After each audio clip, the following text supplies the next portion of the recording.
Guys, আমি এই 2 মাসের ভিতরে কত টাকা জমাইছি এই ব্যাংকে আমি আজকে আপনাদের মাঝে শেয়ার করব। আর ব্যাংকটাকে আজকে ছিঁড়ে ফেলবো, দেখবো 2 মাসের ভিতরে কত টাকা হয়েছে আমার ব্যাংকে। আর গাইস, কন্টিনিউ ভিডিওটা দেখতে থাকুন। আর গাইস, আপনারা একটু বলেন তো এই ব্যাংকে কয় টাকা হইতে পারে, এই 2 মাসের ভিতরে আমি কয় টাকা জমাইছি আপনারা একটু আইডিয়া করেন তো।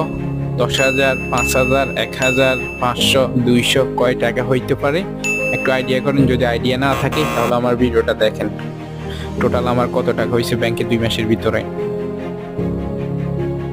আর গাইস, আমি এখন গুনতেছি আর ভিডিও শেষে আপনাদেরকে বলবো কেন ব্যাংক থেকে আমি টাকাগুলো বাইর করে ফেললাম আর টোটাল কত টাকা হয়েছে। আপনারা ভিডিও শেষে বুঝতে পারবেন।